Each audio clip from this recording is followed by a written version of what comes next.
Sa murang edad, natutunan na ni Clarice kung gaano kabigat ang hatol ng buhay sa isang taong walang kaya.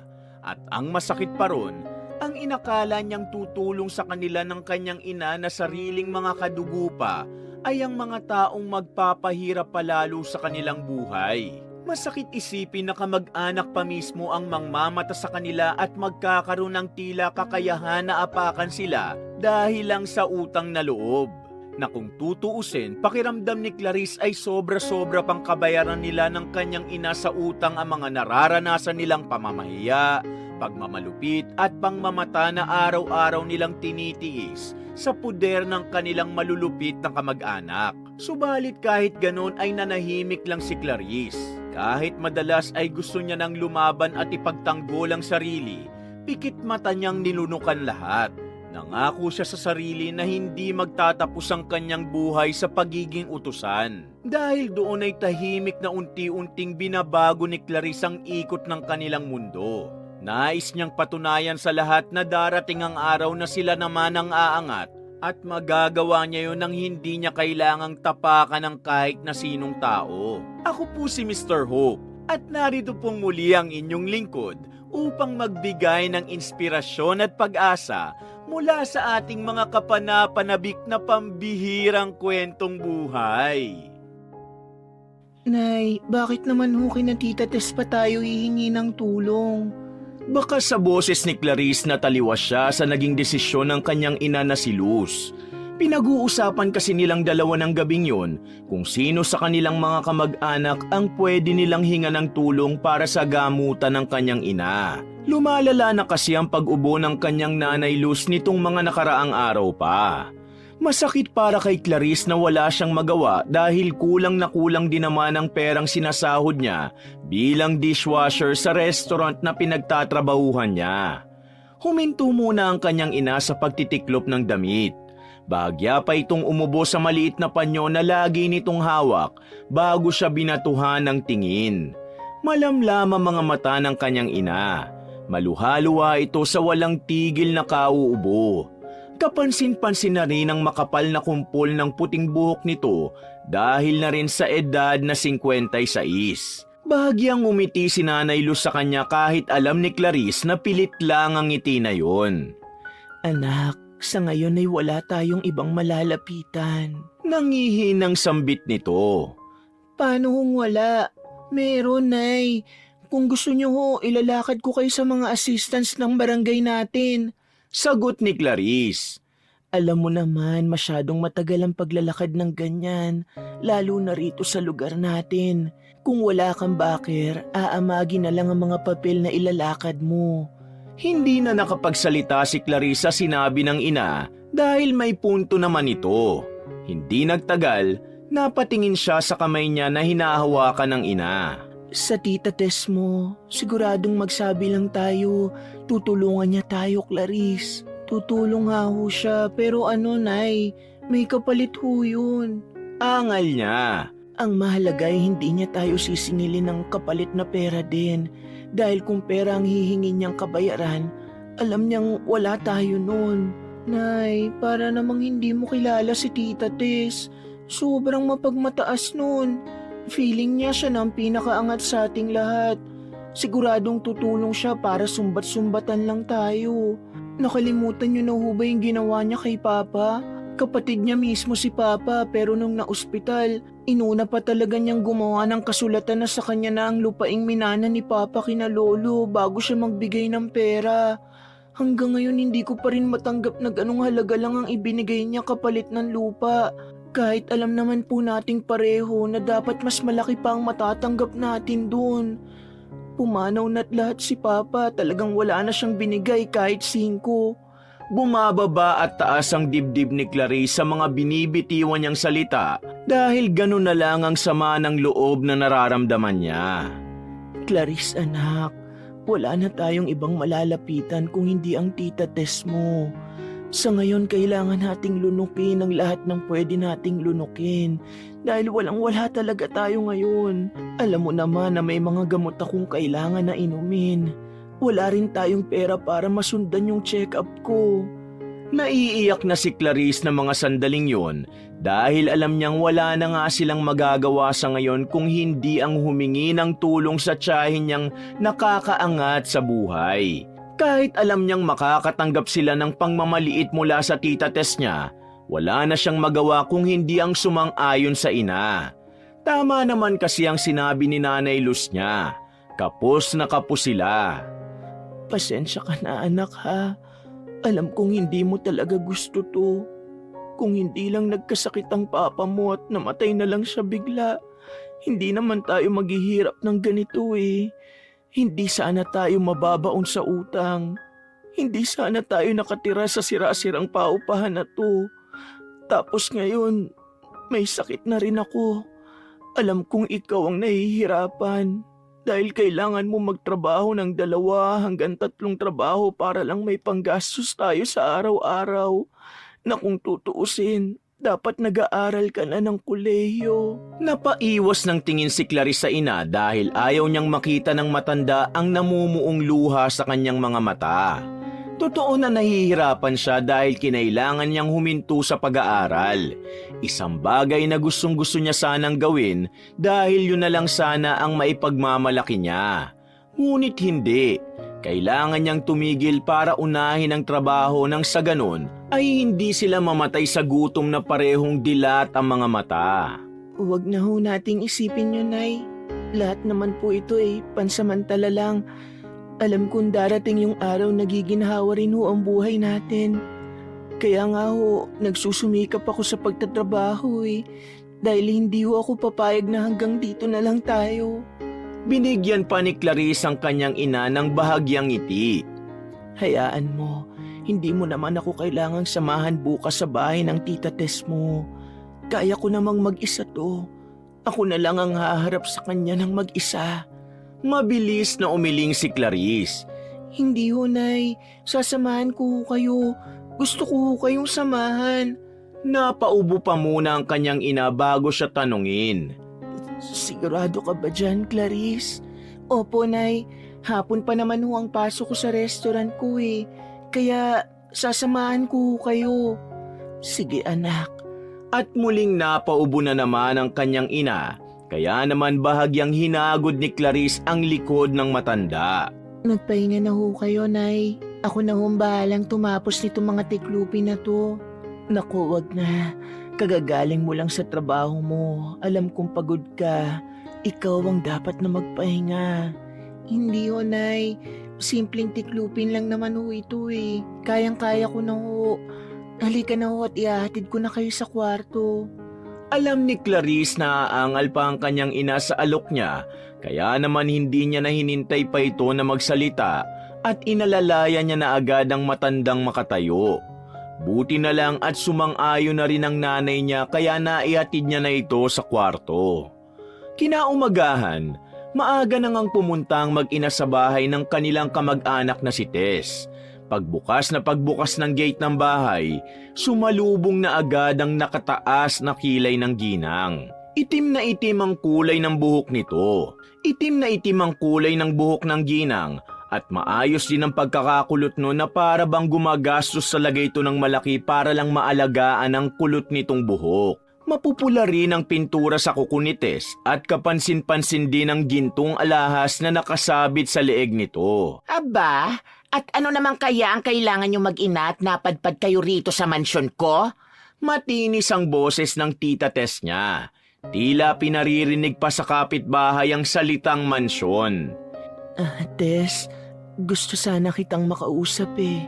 Mahinang wika ng Nanay Luz niya saka napaubo na naman ng kaunti.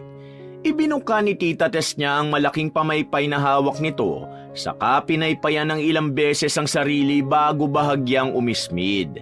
Ay naku, Ate Luz, mukhang alam ko na agad ang kailangan mo. Ganyan na ganyan din ang tono ng pananalita mo nung hihingi ka ng tulong ng magkasakit ang Kuya Gary. O siya, pumasok kayong dalawa. Naunang pumasok ang tita Tess ni Clarice. Ngumiti naman ang bahagya ang kanyang ina sa kanya sabay mahinang tinapik ang kanyang kamay para sabihin na ayos lang ang lahat. Papasok na sana silang mag-ina sa loob ng bahay, ngunit mabilis na humarap sa kanila si Tess. Het, Bawal yung ipasok ang mga tsinelas nyo rito sa loob ng bahay. Nako, baka madumihan ang puting-puti kong tiles. Sige, Tess. Walang problema. Malumanay na sagot ng kanyang nanay Luz. Wala namang sinabi si Clarice kung hindi ang bumuntot lang sa ina. At saka, dito lang kayo maupo sa may monoblock ha. Huwag na dyan sa sofa ko. Baka mamantsahan at magulo yung mga throw pillow ko. Naku, ang mahal-mahal pa naman ang set na yan. Walang salita na umupo na nga lang ang mag-ina sa monoblock sa gilid ng sala set. Nakalabas ang upuan na yun sa carpet ng sala, kaya naman ramdam ni Clarice ang malamig na tiles ng sahig sa kanyang mga paa. Nag-alala tuloy siya para sa ina. Naupo naman ang tita Tess niya sa solo couch at saka ibinuka na naman ng pamaypay. Lalong tumaas ang kilay ng ginang habang diretsyong nakatingin sa kanila. O Ate Luz, ano naman ang kailangan mo? Diretsahin mo na ako ha, tayo ko na ng paligoy-ligoy. Tess, magbabaka sakali lang sana ako na... Nako, ayan na naman ang salitang baka sakali na yan. Gas-gas na yan masyado. Putol agad ng ginang sa sasabihin ng ina ni Clarice, kasabay ng pag-irap na naman ito. Uutang ka ng pera, tama ba? Kung pwede sana, kasi kailangan kong bumili ng mga gamot ko. May follow-up check-up din kasi ako. Hindi kasi pwedeng mahinto yung gamutan ko dahil baka lalong lumala yung pneumonia ko. Sige nga, sabihin na natin na pauutangin kita, Ate Luz. Paano ka naman makakabayad, Aber? Wala na kayong ari-arian simula nang mamatay si Kuya Gary. Ano naman ang ibabayad mo sa akin? Hindi naman yata pwedeng sumama sa hukay mong utang mo, no? Ano ka, siniswerte? Kumunot ang noon ni Clarice sa hindi magandang sinabi ng kanyang tiyahin, kaya naman siya na ang sumagot para sa kanyang ina. Ako ang magbabayad ng uutangin ni Nanay, Tita Tess. Kung papayag ho kayo, uhulug-hulugan ko ho yan tuwing kinsenas at katapusan. Sagot ni Clarice, may diin sa salita niya ngunit may paggalang pa rin. Tumingin sa kanya ang ginang mula ulo hanggang paa. Halatang nang mamaliit ang tingin sa kanya, ngunit inasahan na yun ni Clarice. Bakit? Ano bang trabaho mo? Dishwasher po ako sa isang restaurant at on-call na tagapag-alaga naman sa isang matanda tuwing Sabado at Linggo. Tumawa ang tiyahin niya na may panlalait. Yun ang trabaho mo at inaasahan mo makakabayad ka kaagad? Siguradong kakarampot lang ang kita mo sa ganyang trabaho. Ibig sabihin lang nun, matatagalan bago kayo makabayad ng buo sa akin. Baka takbuhan niyo pa akong mag-ina. Hindi namin magagawa sa iyo yun, Tess. Ang kanyang ina naman ang sumagot. Paanong hindi? Halatang gipit na gipit nga kayo eh. Paano kung modus nyo lang pala na palabasin na may sakit ang isa sa inyo para makapanghut-hut kayo ng pera sa akin? May sakit ho talaga si Nanay, Tita Tess. Sa tingin niyo ba magbibiro kami na may sakit siya para lang humingi ng pera sa inyo? Inis na wika na ni Clarice. Kung hindi lang bahagyang tinapik ng Nanay Luz niya ang kanyang hita, baka may masabi pa siya sa ginang. Aba, ang gipit sa modus kumakapit. At tumawa pa ang tita Tess niya na para bang isang malaking biro lang ang lahat. Napatiimbagang na lang si Clarice para pigilan ang kanyang sariling makasagot pa. Napaubo pa ang nanay niya ng konti bago muling nagsalita. Ano ba ang pwede naming gawin para makasiguro kang hindi ka namin tatakbuhan, Tess? Talagang kailangan ko lang kasi na makabili ng gamot at makabalik sa doktor upang mapatingin ulit ang lagay ko. Narinig ni Clarice ang mataray na pag-ismid ng kanyang tita Tess. Hindi ito agad nagsalita, parang nag-iisip. Hanggang sa hindi nagtagal, umimik na ulit ang ginang. Tutal, wala na akong katulong dito sa bahay. Kayong mag-ina na lang ang kukunin ko. Walang sweldo. Yung paninilbihan nyo rito ang magiging kapalit ng uutangin nyo sa akin. Dito kayo titira sa bahay ko para makasigurado ko na hindi kayo tatakbo. At para na rin masulit ko mga utos ko sa inyo. Ayos lang sa akin yun, pero baka pwedeng ako na lang, Tess. May trabaho na kasi itong anak ko. Baka hindi niya kayanin pa kung pati rito ay magtatrabaho siya.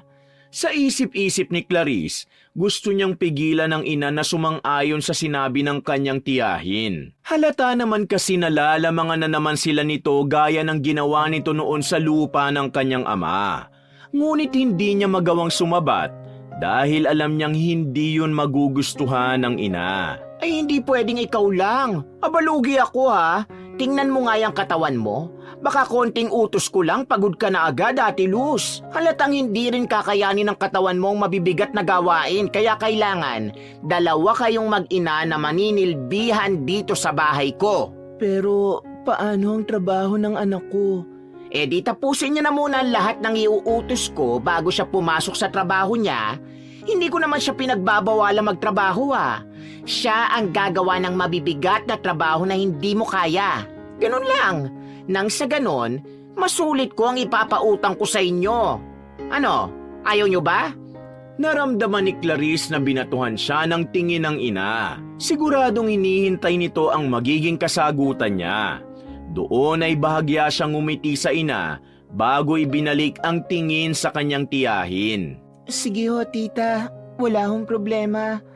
Basta ho sana malinaw na sa tuwing kailangan ni nanay ng gamot, huwag niyo ho sana siyang hihindian. Kapag ho kailangan din niya magpa-check up, tustusan niyo na rin po.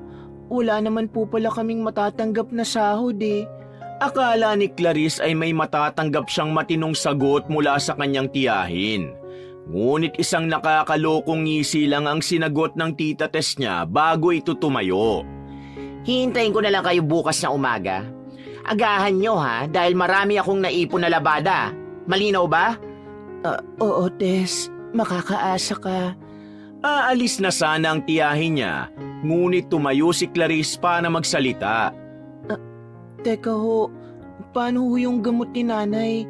Kailangan na ho niyang bumili ngayon Anong akala nyo sa akin? Tanga, iha? Kailangan ko munang masiguro na nandito na ang mga gamit nyo sa poder ko bago ako magbitaw ng pera, no? Dahil katulad ng sinabi ko, baka takbuhan nyo ako.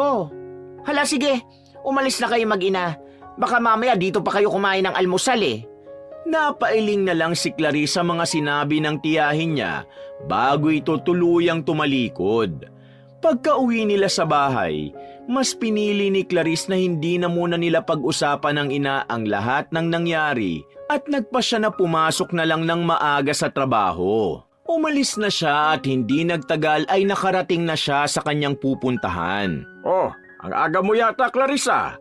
Bati sa kanya ng matandang gwardya ng restaurant na si Manong Ray. Nagkakapito sa may pinakagilid na mesa ng restaurant dahil wala pang customer na mga oras na yon. Maamo ang mukha ni Manong Ray. Mahinahon din lagi na magsalita kaya magaan ang loob ni Clarice sa matandang lalaki.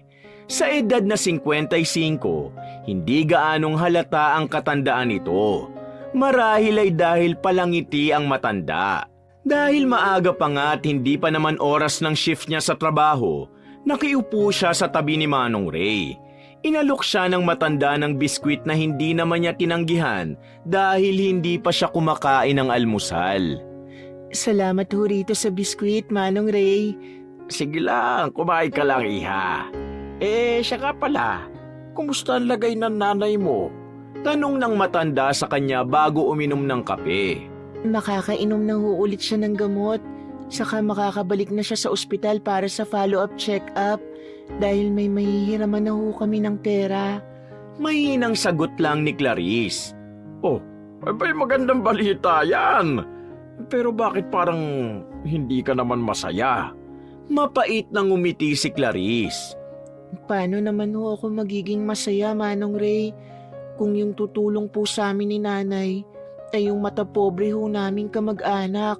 Naku, hindi talaga nawawala sa isang pamilya ang ganyan, ano?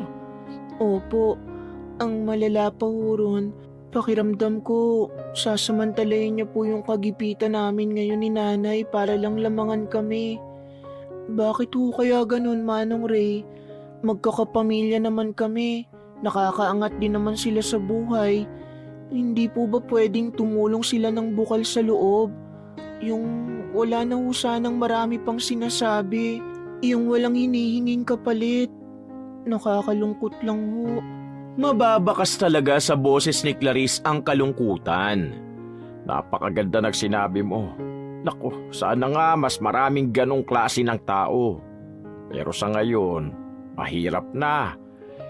Feeling kasi ng mga taong nakakaangat na sa buhay, kaya na nilang apak-apakan ng mga mas nakakababa sa kanila. Tumango si Clarice. Tama ho kayo, Manong Ray. Parang dun sila nasisiyahan eh. Dun sila nag-feeling angat at superior. Hanggat kaya nila, ipapamukha nila sa inyo kung ano yung kalamangan nila. Pero wala ho kami magagawa ni nanay sa ngayon. Kung hindi ang tanggapin na lang ang lahat ng pagiging hindi nila patas. Napabuntong hininga pa si Clarice. Oo nga, yun lang sa ngayon ang magagawa nyo. Dahil may kailangan kayo eh. Pero sisiguruhin ko naman po na panandalian lang to, Manong Ray. Hindi laging wala kami. Yun ho ang pinangahawakan ko. Determinado na saad pa ni Clarice. Abay, oo naman. Sa sipag mong yan siguradong malayo pa ang mararating mo. Napakaseryoso mo sa trabaho at hindi ka basta-basta sumusuko. Alam kong maaabot mo ang mga pangarap mo sa buhay.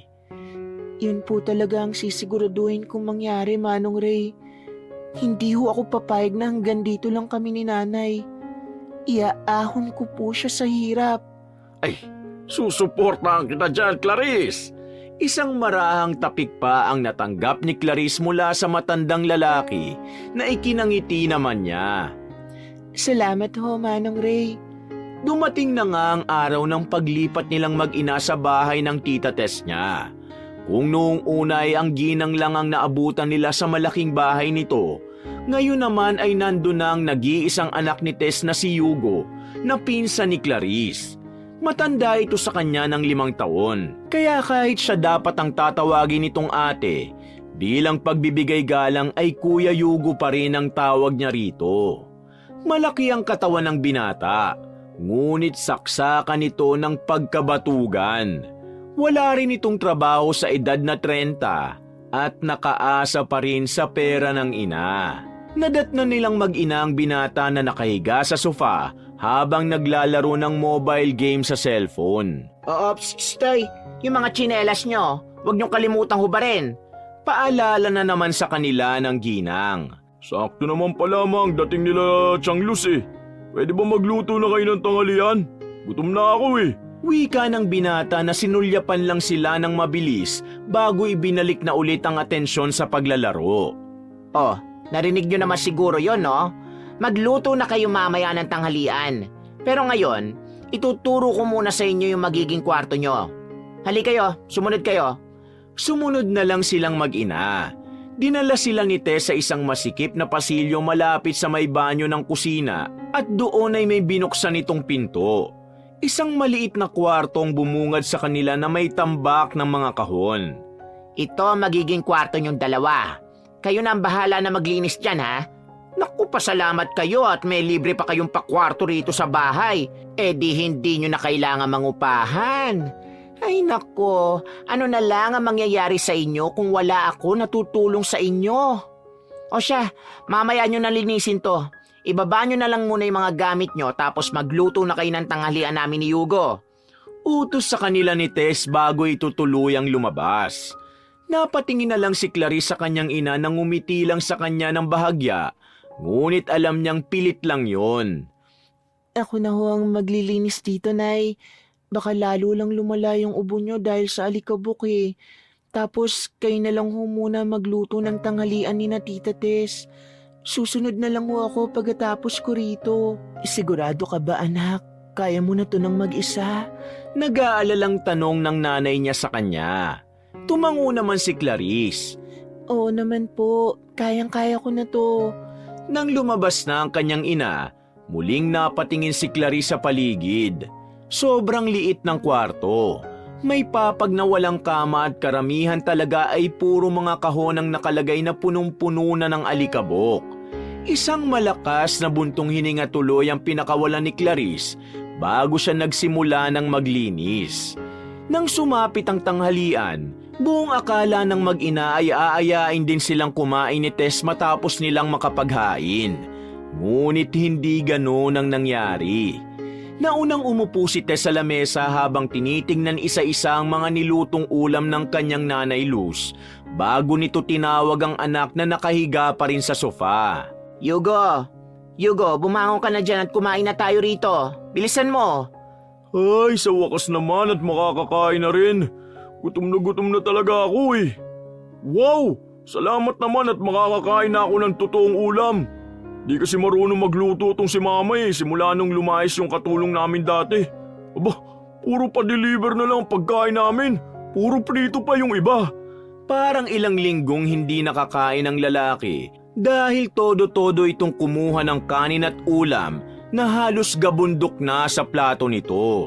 Teka, magsasandok pa ako ng kanin para sa inyo. Malumanay na wika ni Luz. Ako na ho ang kukuha, Nay. Pag-agaw agad ni Clarice. Kumain na rin kayo dyan sa kusina.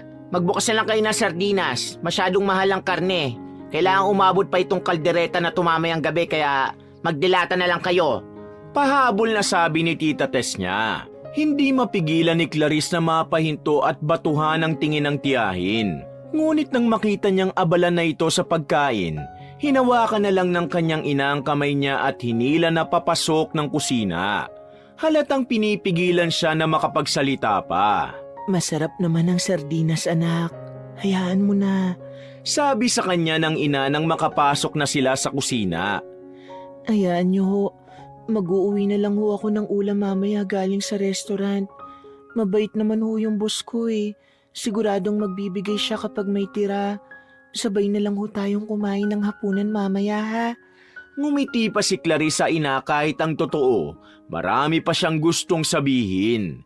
Ganon na nga ang naging takbo ng buhay ng mag-ina simula nang mapunta sila sa puder ng kanilang matapobreng kamag-anak.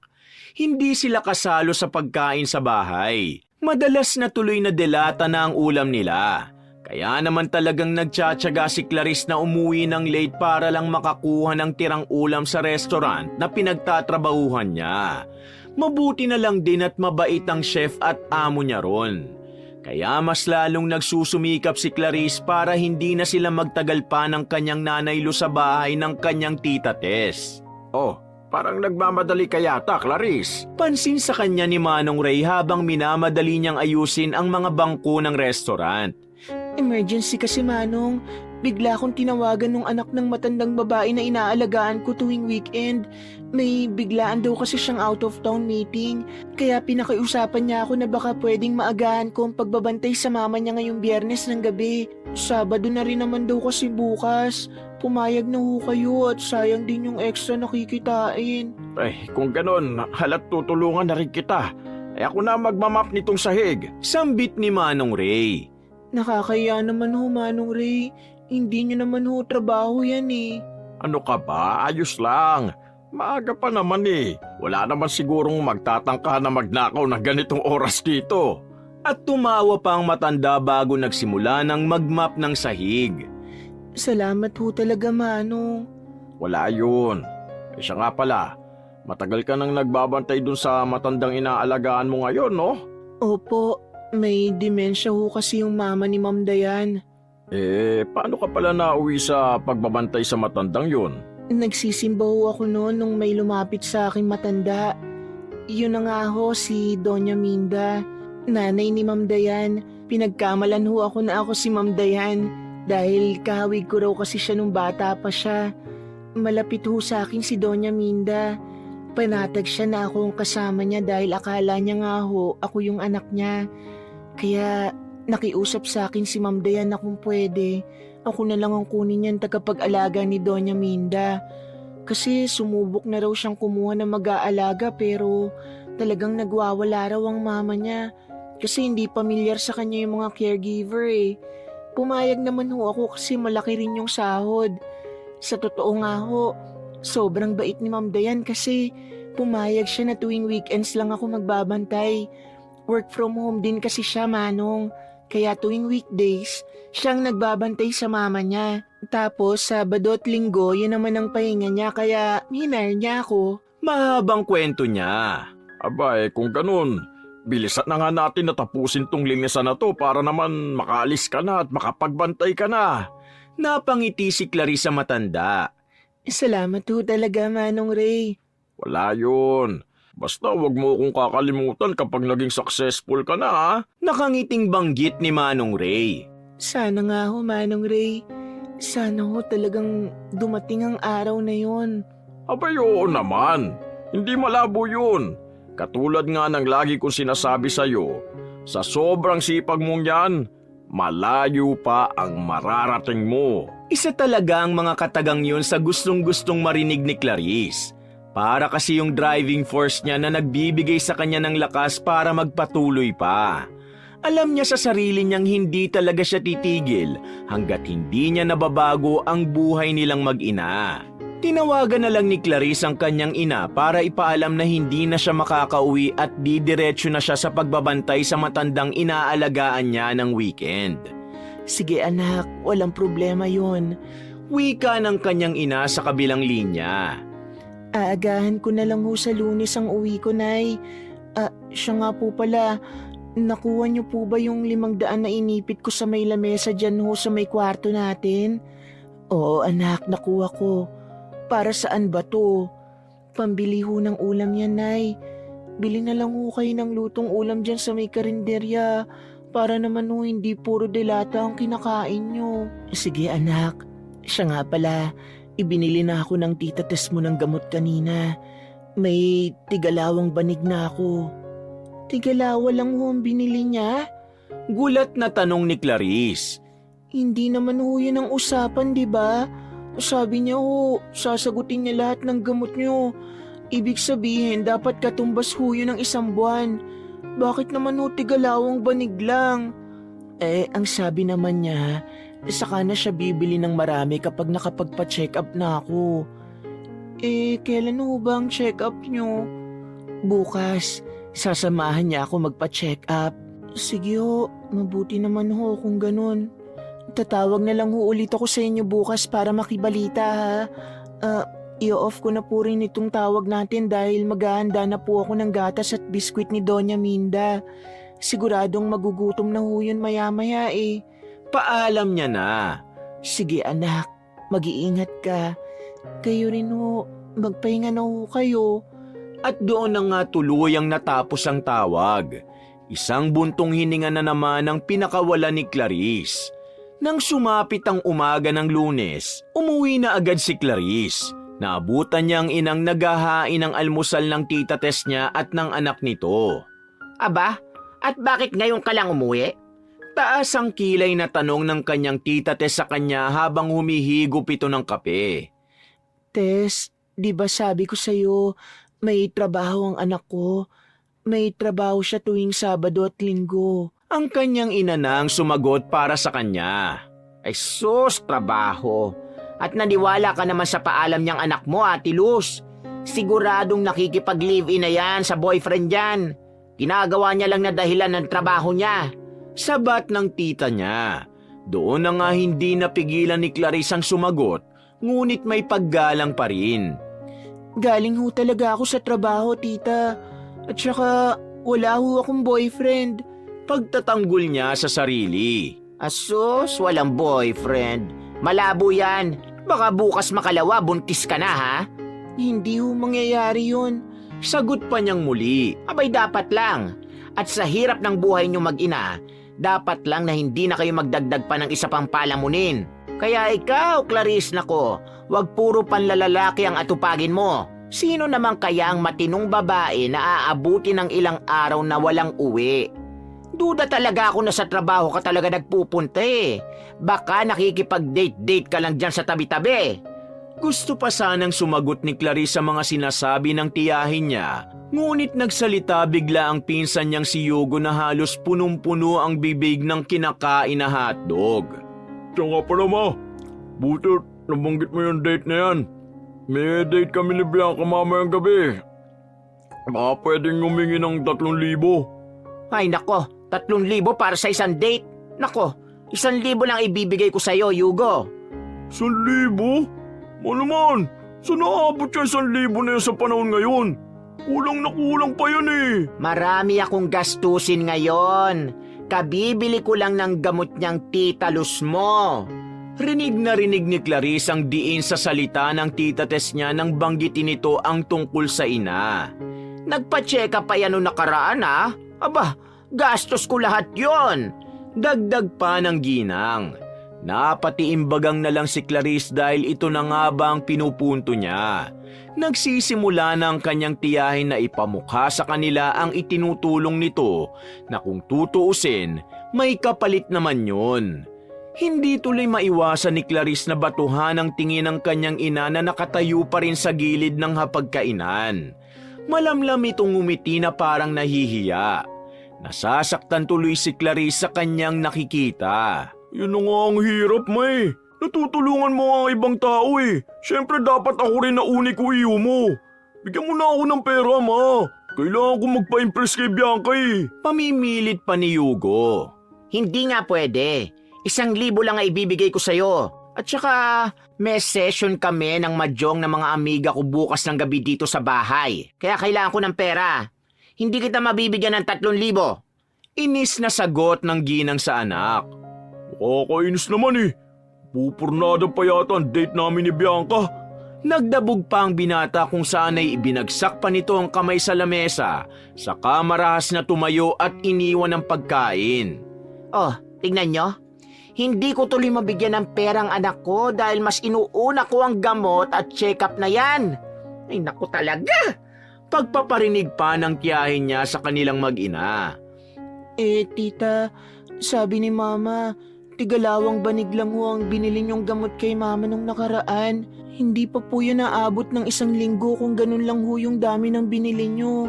Sabat na ni Clarice. Clarice, Pigil ng ina.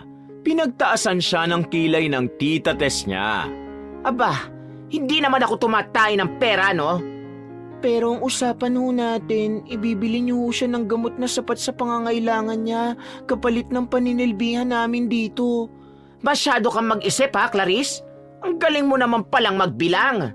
Iritabling sagot sa kanya ng ginang. Gusto niyang sagutin ito na siya pa talagang sobrang mag-isip at nagbibilang, samantalang halatang halata naman na ginugulangan na sila ng tiyahin.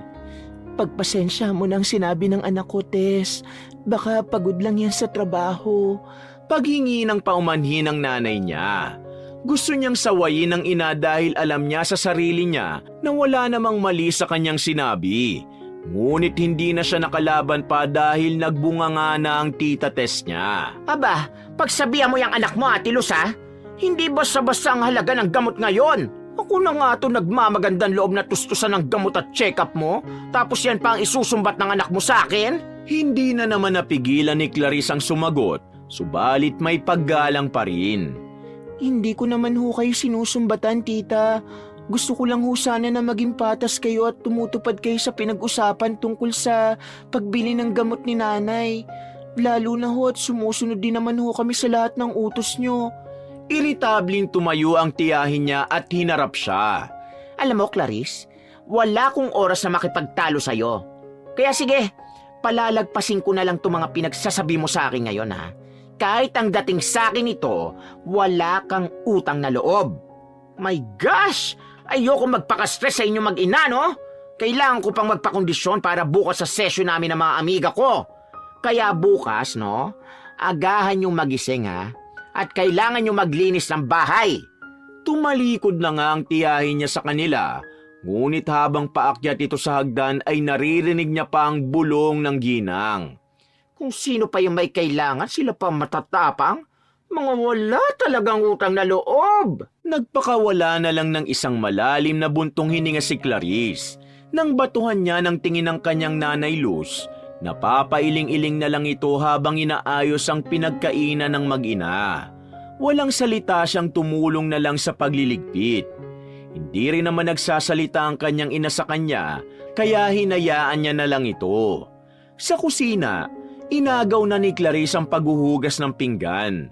Habang naguhugas siya, doon naman siya masinsinang kinausap ng kanyang ina.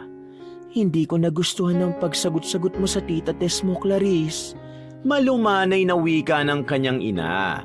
Hindi siya nito binabatuhan ng tingin dahil abala naman ito sa paghihiwa ng gulay na lulutuin para naman sa tanghalian. Nagsasabi lang naman ho ako ng totoo, Nay. At halata naman na ginugulangan na naman niya tayo gaya ng ginawa niya noon sa lupa ni Tatay. Daig pa ho natin ang katulong dito sa bahay nila, pero wala tayong sweldo. Tapos, titipirin pa ho niya ang pagbili ng gamot niyo. Hindi naman ho makatarungan yun. Mahina lang ang boses ni Clarice, ngunit ramdam pa rin doon ang inis na nararamdaman niya. Anak, tayong lumapit sa tita Tess mo. Tayong nangailangan. Hindi tayo pwedeng magmataas sa kanila dahil tayo magmumukhang masama. Tingnan mo nga ang sinabi niya kanina na wala tayong utang na loob. Napahinto na lang si Clarice sa paghuhugas niya at tumingala upang pigilan ang nagbabadya niyang pag-iyak. Sobrang sama ng loob niya. Ilang segundo siyang hindi nagsalita upang maitago lang ang pag-iyak niya. Subalit nang maramdaman niya ang paglapit ng kanyang ina sa likuran niya kasabay ng paghagod nito sa kanyang likod, doon na siya napaiyak. Agad niyang hinarap ang nanay niya at niyakap ito ng mahigpit. Sisiguraduhin ko po na matapos lang ang mga check-up niyo sa doktor. Aalis na ho tayo rito. Kung kailangan ko pa ho na maganap ng 2 pang trabaho para lang matustusan ko ang mga gamot niyo, Nay. Para ako na ang bibili. Gagawin ko yun. Pinahid ng nanay niya ang luha niya kasabay ng sunod-sunod na pag-iling. Ayoko naman na mangyari yun, anak. Huwag mong sasagarin ang sarili mo sa trabaho dahil sisingiling ka niyan pagtanda mo. Tingnan mo nga ang nangyari sa amin ng tatay mo. Binalda namin ang mga katawan namin nung kasing edad mo pa lang kami. Kaya ngayon, sinisingil na kami ng katawan namin. Pero hindi ko na ho kayang magtagal pa kayo rito kina Tita Tess. Ayoko na ho. Iyak niya pa rin sa ina. Kaya pa natin tong lunukin, anak. Tingnan na lang natin to sa magandang paraan. Anong ibig niyong sabihin? May maganda ho bang titignan sa pananatili natin dito? Aba, oo naman. Bahagyang tumawa ang ina. Tingnan mo nga at libre ang pagtira natin dito. Wala tayong upa na kailangang intindihin. Pero maliit lang naman ho ang upa natin sa bahay. At least dun ho, maayos ang tulugan natin. Hindi malamok, hindi madilim. Hindi nga ho pinalagyan ni tita ng ilaw yung kwarto natin. At yung lamp na di-solar lang ang pinapagamit niya sa atin tuwing gabi. Wala naman ho tayong problema sa 2,000 na upa natin sa bahay Sumasakto pa naman ho yun. Oh, 'di ba? At least nakamenos tayo ng 2,000 ngayong buwan. Tapos hindi pa natin kailangan bumili ng bigas. Libre bigas dito. Ulam na nga lang. Tipid pang tumawa ang ina. Alam niyang dinadaan na lang ng nanay Luz niya ang sitwasyon nila sa pagtawa. Kaya nakitawa na lang din siya kasabay ng mahigpit niyang pagyakap sa kanyang ina. May aahon ko rin ho kayo sa hirap, Nay. Pinapangako ko yan sa inyo. Bulong niya sa ina. Hindi ako nagmamadali, anak. Ipangako niyo na ihintay niyo po ang pag-angat natin, Nay. Oo, anak. Pangako yan. Kaya hindi mo kailangan magmadali o pagurin palalo ang sarili mo. Nandito lang ako. Hindi ako aalis. Mas lalong hinigpitan nga ni Clarice ang pagkayakap niya sa kanyang ina. Kinabukasan, maaga pa lang ay naging abala na ang mag-ina sa paglilinis ng bahay dahil nga may darating na mga bisita ang kanyang tiyahin. Sa may kusina pa lang ay todo utos na ang ginang sa kanila. Ilabas niyo yung mga bago kong baso dyan sa cabinet. Oh, dahan-dahan lang at baka mabasag ang mga yan.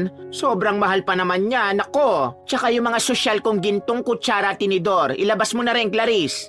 Walang salita na sumusunod lang naman si Clarice. Oh, Ate Luz, sarapan mo yung lulutuin mong kare-kare ha. Dito maghahapunan mamaya mga amiga ko bago kami maglaro ng mahjong. Ayokong mapahiya ha. Kare-kare ba ang lulutuin? Akala ko nilaga. Sagot ng kanyang ina. Anong nilaga? Ano ba naman yan? Kari-kari nga ang sinabi ko sa mga amiga ko. Inis na sagot ng ginang. Wala ka kasing sinabi sa akin, Tess. Hindi tuloy ako nakabili ng peanut butter. Pero kumpleto naman na yung gulay. May pechay na rito, sitaw at saka talong. Ay naku naman. O siya, peanut butter lang pala ang kulang eh. Eh di bumili ka muna dun sa tindahan. Saglit at kukuha ko ng pera. Nang umalis ang tiyahin ni Clarice ay nilapitan siya ng ina. Ako na ho ang bibili ng peanut butter sa tindahan, Nay. Ang init po kasi sa labas kaya ako na lang po. Sabi niya sa kanyang ina. Sasagot pa sana ito ngunit hindi yun naituloy dahil sa malakas na pagsigaw ng tita Tess niya sa may sala. Tinatawag silang mag-ina ng ginang kaya naman nagkatinginan muna sila bago lumabas. Bakit ho, tita? Tanong agad ni Clarice. Kita niya ang galit sa mukha ng kanyang tita Tess. Kayong dalawang mag-ina. Ninakawan niyo ba ako ng pera, ha? Dinuro pa sila ng tiyahin niya. Gulat na gulat naman silang mag-ina sa bintang na yun. Ano? Hindi namin magagawa sa iyo yun, Tess. Sagot ni Luz. Tama ho si nanay. At saka hindi ho kami magnanakaw. Pagtatanggol naman ni Clarice. Nawawalan ako ng pera. Nawawalan ako ng 5,000! Sigaw pabalik ni Tess habang hawak-hawak nito ang malaking wallet. Sakto naman na bumababa ng hagdan ng anak ni Tess na si Hugo. Ano nangyayari dito, ma? Tanong ng binata. Halos kagigising lang nito dahil gulo-gulo pa ang buhok. May nagnakaw ng pera ko. Nawawalan ako ng 5,000! Galit at pasigaw pang pagwawala ng ginang. Ano? Laki ng perang yun ah! Sagot ni Hugo at saka binalingan ng tingin ng mag-ina. Naku, Tita Luz, Clarice, huwag niyo naman sanang gawin to kay Mama. Nanakawan niyo pa talaga siya ng pera? Ano bang pinagsasasabi mo? Wala kaming ninanakaw, Kuya Yugo. Laban ni Clarice. Sino pa ang kukuha nun? Tayo-tayo lang naman ang tao rito sa bahay ah. At kung tutusin, di ba kailangan niyo ng pera? Muling sagot sa kanya ni Hugo. Oo, kailangan nga namin ng pera. Pero hindi naman namin magagawa magnakaw. At paano naman kami makakasiguro na hindi kayo ang nagnakaw? Taas kilay na naman na tanong kay Clarice ng tiyahin niya. Kahit huwalugugin niyo po ang kwarto namin ni nanay, wala ho kayong makikitang 5,000 sa mga gamit namin. Mapanghamon na sagot ni Clarice. Naku ma, huwag ka na mag-aksaya pa ng lakas at oras. Baka malakas na ang loob nilang pahalughog yung kwarto nila dahil baka nagastos na nila yung pera. Lalong nagalit si Clarice sa bintang ng pinsan niya. Sinamaan niya itutuloy ng tingin kahit na mas nakatatanda ito sa kanya. Malakas talaga ang loob namin dahil wala talaga sa amin ni nanay ang pera, Kuya Yugo. Bakit mo naman kami pinagdidiskitahan? Dahil wala nga ibang kukuha noon kung hindi kayo. Kung pinagbibintangan mo kami, pues, pwede bang pagbintangan ka rin namin? Panlalaban niya. Nakita ni Clarice ang gulat sa mukha ng pinsan niya bago ito nauutal-utal na magsalita. Ako? Bakit ako? Bakit ko naman pagnanakawan si Mama? At saka, di ba obvious? Kagigising ko lang. Naramdaman ni Clarice ang paghawak ng nanay niya sa kanyang braso. Halatang balak na naman sana siyang pigilan na magsalita, ngunit hindi na nagpapigil sa pagkakataong ito si Clarice. Pwede mo naman pikein na kagigising mo lang, Kuya Yugo. Teka, pinagbibintangan mo ba ako? Galit na rin ang pinsan niya sa kanya. Katulad din ng pagbibintang mo sa amin ni nanay. Ginagawa ko lang ang ginagawa mo sa amin. Sagot niya. Tama na, Clarice. Bulong na sa kanya ng ina kasabay ng marahan nitong paghigit sa braso niya. Ngunit katulad kanina, hindi pa rin nagpapigil si Clarice. Binabaligtad niyo pa ako ah. Halata naman na kayong kumuha. Dinuro-duro pa sila ng binata. Ilabas nyo na nga ang pera ko, mga magdanakaw! At nakisabay na nga si Tess sa pamimilit sa kanyang ina na ilabas ang nawawalang pera. Hindi ho kami magnanakaw. Mariin na sagot ni Clarice. Nakakaramdam na talaga siya ng galit dahil kahit minsan, hindi nila naisip gawin yun ng kanyang ina kahit nagipit sila. At uulitin ko ho, wala ho kaming ilalabas ni nanay, Tita Tess. Dahil wala nga ho sa amin yung 5,000 yun na nawawala. Hindi ho kami ni nanay ang kumuha noon. Eh sino nga ang kukuha? Alangan namang ang anak ko. Bakit ho, tita? Hindi ho ba kailangan ni Kuya Hugo ng pera na pandate sana? Pero hindi niyo ho siya binigyan kagabi? Dahil sa sinabi ni Clarice, napatingin na tuloy ang tita Tess niya sa anak nito. Kita ang gulat sa mukha ng pinsan niya nang balingan na ito ng tingin ng sariling ina. Itinaas pa ni Hugo ang dalawang kamay niya. Wala sa akin, ma! Sagot ng binata at saka masamang binatuhan ng tingin si Clarice. Hoy ikaw! Kayong mag-ina kayo ha! Kayo nagnakaw, sigurado ako! Huwag niyo sa akin sisi yun! Mga magnanakaw! Halugugin niyo ho yung kwarto namin ni nanay. Kapag may nakita kayo, ipabarangay niyo kami o kaya naman kahit ipakulong. Matapang na sagot na talaga ni Clarice. Napansin ni Clarice na napatitig sa kanyang tiyahin niya ng ilang segundo. Siguro ay sinusubok ng ginang kung may mararamdaman siyang takot sa hamon na yun. Ngunit alam niya sa sarili niya na kahit katiting na takot ay wala siyang nararamdaman dahil nagsasabi silang mag-ina ng totoo. Sige, tatanggapin ko yung hamon mo, Clarice. Pero uunahin ko muna ang kwarto mo, Hugo. Wika ni Tess bago tumalikod na. Kwarto ko? Bakit sa akin? Bakit sa kwarto ko? Naniniwala ka ba sa sinasabi ng Clarice na yan, ma? Pigil ng binata sa ina na paakyat na sa hagdan. Kung hindi ikaw ang kumuha, bakit ka natatakot? Hamon naman ni Tess sa anak. Wala nga sa akin.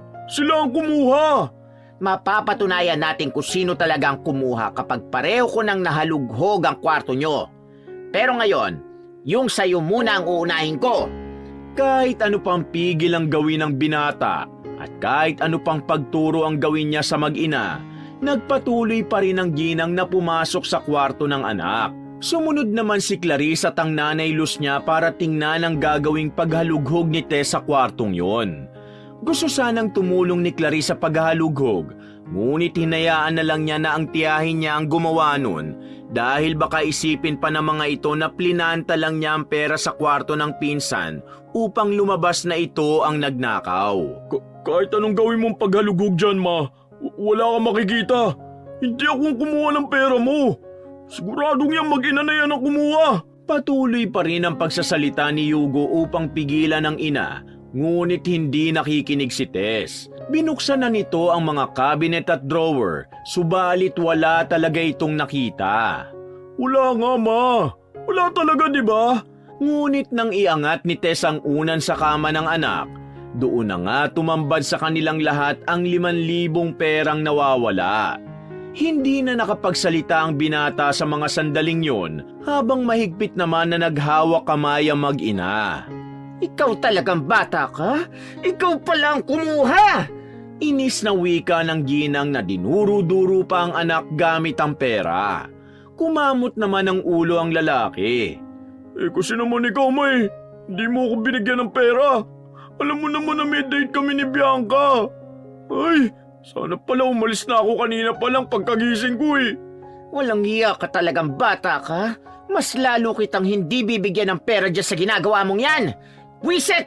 Umalis ka na nga sa harapan ko! Ibinalik ng ginang ang pera sa wallet at saka tumingin na sa kanilang mag-ina.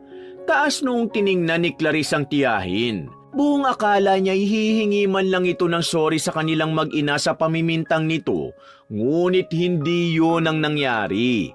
May inabot ang tiyahin niya na 100 sa kanila. Oh, ito na yung pambili ng peanut butter. Bilisan nyo na kumilos at lulutuin pa yung kare-kare. Anong oras na, oh?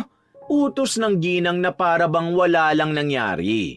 Hindi makapaniwalang tiningnan ni Clarice ang ginang. Ganun lang ho ba yun, Tita Tess? Bakit? Anong problema? Ine-expect mo ba na hihingi ako ng sorry sa inyong dalawa? Bakit ho hindi? Pinagbintangan niyo ho kami na magnanakaw. Actually, hindi lang ho pagbibintang ang ginawa niyo. Talagang ipinagdiinan niyo ho na magnanakaw kami ni nanay. Tumawa ng tila nang aasar pa ang tita Tess niya. Bakit naman masyadong big deal yung sayo? Heto na nga oh, nahanap na ang pera. Napatunayan nyo na rin naman na hindi kayong kumuha. Eh di tapos na ang usapan. At least ngayon, napatunayan ko na hindi kayo magnanakaw. Napahinga ng malalim si Clarice sa sinabi ng kanyang tiyahin. Nagkatinginan silang dalawa hanggang sa muling inabot ng tiyahin niya ang pera. Ano? Tapos na ba? Kilos na! Magluluto pa kayo ng kare-kare. Palalambudin pa yung baka. Bumili na kayo ng peanut butter doon. Hindi na ho. Matapang na sagot ni Clarice. Anong hindi na? Kunot noong tanong ng tita Tess niya. Aalis na ho kami ngayon dito ni nanay. Ano? Tumaas na ang boses ng kanyang tiyahin. Naramdaman din ulit ni Clarice ang bahagyang pagpigil sa kanya ng kanyang ina, ngunit hindi niya na yun pinansin at matapang niya pa rin na tiningnan ng ginang. Aalis na ho kami ni nanay. Pagkatapos niyo ho kaming pagbintangan na magnanakaw, sa tingin niyo ho ba mananatili pa kami rito? Kanina kung paano niyo pagdiinan ng salitang magnanakaw sa harapan namin sa pag-aakala na kami ang kumuha nun, ganun-ganun na lang ho ang pagbitaw niyo ng ganong salita. Pero nung nalaman niyo na kay Kuya Yugo pala ang pera, kumuha na lang ang bigla niyong ginamit na salita at parang wala nang nangyari. Kaya aalis na ho kami. Hinila na ni Clarice ang kamay ng ina palabasan na ng kwarto, ngunit humarang ang tiyahin niya sa dadaanan nila. Hindi pwede. Hindi kayo pwedeng umalis. May mga bisita pa akong darating. Sino magluluto at mag-iintindi sa kanila? Mayaman ho kayo, di ba? Kumuha na lang ho kayo ng katulong.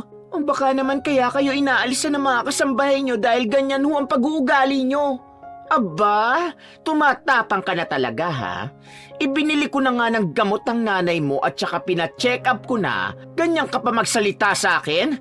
Dahil doon hindi kayo pwedeng umalis. Kung gusto nyo makaalis, bayaran nyo muna yon. Galit na wika ng ginang. Oo nga, matapos yung pakinabangan si mama, bigla niyo siyang aalisan? Pagsang-ayo naman ng pinsan niyang batugan. Nabayaran na ho namin yun sa paninilbihan namin sa inyo. Siguro naman ho, sobra-sobra na yon. Matapang na sagot pa ni Clarice. Aba, talagang wala kayong utang na loob na mag-inano. Dinuro pa sila ni Tess. Kung utang na loob lang po ang pag-uusapan, baka nga ho hindi namin yan mababayaran.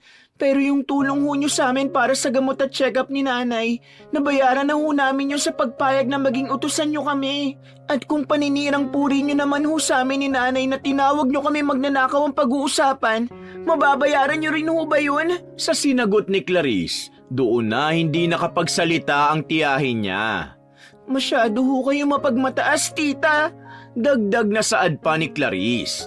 Tumaas na naman ang kilay ng tiyahin. Talagang mapagmataas kami dahil mataas talaga kami. At ikaw, masyadong matabilan dila mo. Mga ganyang klase ng tao ang walang mararating sa buhay. Patutunayan ko ho na mali kayo. Determinadong sagot ni Clarice. Ngumisi naman sa kanya ang tiyahin.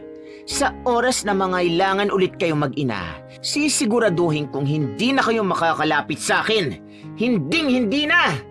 Yun ay kung gugustuhin pa ho naming lumapit sa inyo. Tara na ho, Nay! At hinigit na nga niya ang ina paalis ng kwarto na yon. Narinig pa ni Clarice ang sinabi ng pinsan niya sa tiyahin niya. Hayaan mo na nga mga yun, ma. Paalisin mo na sila. Dagdag palamunin lang naman yun dito sa bahay eh. Sundan mo ang dalawang yon. Baka maisilid pa sila sa bag nila ng mga gamit natin. Napailing na lang ulit si Clarice sa kanyang narinig. Nagsimula na silang mag-impaking mag-ina habang nakabantay sa may pintuan ang pinsan niyang si Yugo. Ngunit kahit ganun, tuloy-tuloy pa rin sila sa pag-iimpake. Sinabayan pa sila ni Tess sa paglabas ng gate. Lumayas kayo mga hampas lupa kayo! Pagkatapos nyo akong pakinabangan, sisiguraduhin kong wala na kayong makukuha sa akin kahit 5 kapag nangailangan ulit kayo. Wala kayong mararating sa buhay. Mamamatay kayong dilat sa gutom at mahirap pa rin. Yan ang tatandaan nyo.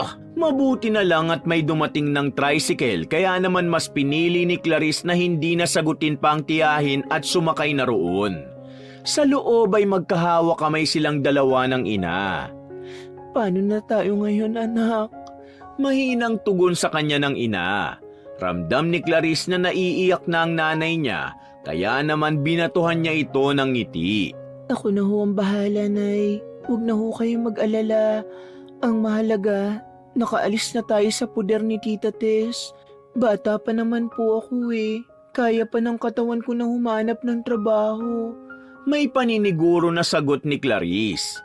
Pero anak, Agad niyang pinutol ang balak pang sabihin ng ina.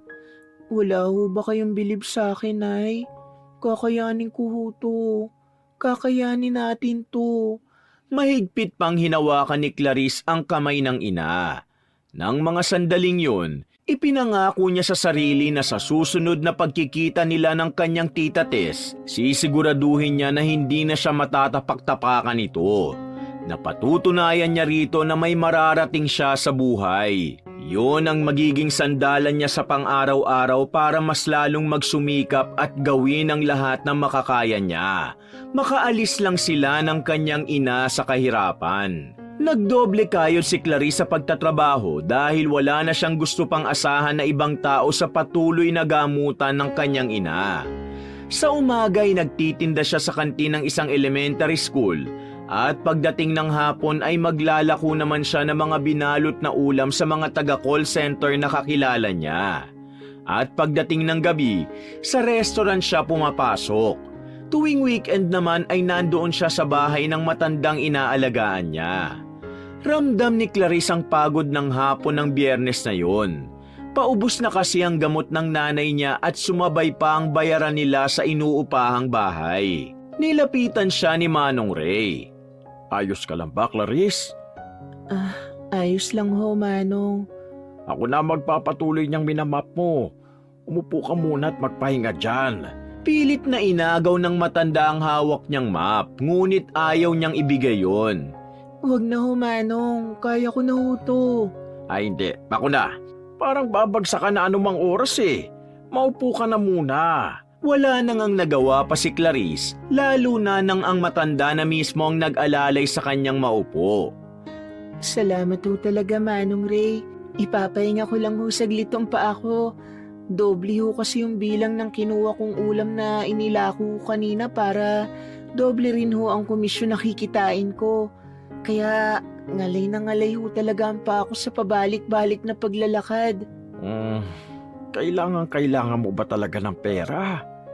Opo lumalala na ho ang lagay ni nanay. Pakiramdam ko nga ho, hindi na tumatalab sa kanya yung mga gamot na iniinom niya. Hindi ko pa naman ho siya mapacheck up kasi kulang na kulang pa ho talaga ako. Yung sinahod ko nga po ngayong araw, sa upa lang ng bahay mapupunta. Naitabo ni Clarice ang isa niyang kamay sa bibig dahil pakiramdam niya ay may lalabas na hikbi roon. Parang gusto niyang umiyak, ngunit dahil sa pagod ng katawan, hindi niya na yun magawa. Maya-maya pa'y napatingala si Clarice kay Manong Ray nang makita niya na may inilapag itong sobre. Alam niya na ang sobreng yun ay ang sahod ng matanda sa pagiging gwardya. Ano yan, Manong? Sa'yo na muna yung sahod ko. Ho? Gulat na turan niya. Hindi ko ho matatanggap yan, Manong Ray. Ano ka ba? Mas kailangan mo yan ngayon. Alam mo naman na wala akong pamilyang binubuhay. Matandang binata ako, walang asawa, at wala ring anak. Sa katunayan, ikaw na nga ang itinuturing kong anak eh. Kaya naman tanggapin mo na sana yung gusto kong itulong sa'yo. Parang piniga ang puso ni Clarice sa narinig niya. Ang pinipigilan niyang luha kanina pa, tuluyan ng tumulo. Agad na lumapit sa kanya si Manong Ray at saka siya binigyan ng yakap. Lalo tuloy siyang napahagulgol. Oh, bakit naman lalo kang umiyak dyan, bata ka? Kung sino pa ho kasi yung hindi namin kadugo o kamag-anak, siya pa yung may tunay na malasakit sa amin. Tuloy-tuloy lang ang iyak ni Clarice. Katulad nga ng sinabi ko, para na kitang anak. Manong Ray, hindi ko alam kung matatanggap po yung pera nyo. Pinaghirapan nyo yan eh. Bayaran mo na lang ako kapag nakaluwag-luwag ka na. Basta, tatagan mo lang ang loob mo. Nandito lang naman ako, Clarice eh. Sa katunayan, nagtatrabaho na nga lang ako bilang libangan eh. Dahil ayoko naman mabulok ako sa bahay na mag-isa. Kaya huwag kang makaramdam ng guilty na tanggapin yung tulong ko. Sa sobrang tuwa ni Clarice ay nayakap na rin niya ng mahigpit ang matanda. Pakiramdam niya, nagkaroon siya ng ama sa katauhan ni Manong Ray. Sobrang malaking tulong na ang perang pinapahiram sa kanya ng matanda, kaya naman malaki talaga ang pasasalamat niya rito. Nasa ganong sitwasyon silang dalawa ni Manong Ray nang makatanggap siya ng isang mensahe na sobrang ikinagulat niya. Napahinto ang pag-iyak niya at malakas pa siyang napasinghap. Oh, bakit? Ano nangyari? Agad na tanong sa kanya ni Manong Ray. May natanggap po akong text mula kay Ma'am Dayan. Oh, ano yon? Wala na ho si Doña Minda. Patay na ho siya. At muling tumulo ang luha ni Clarice. Ay naku, nakakalungkot naman na balita yan. Pinapapunta po ako ni Ma'am Dayan sa kanila, Manong Ray. Oh, siya, sige na, pumunta ka na. Ako nang bahala rito sa restaurant. Ako na magtatapos ng mga lilinisin mo. Sobrang salamat po talaga, Manong. Pasensya na ho talaga kayo. Wala yun. Sige na, mag-iingat ka, iha. Salamat din ho ulit dito sa pera.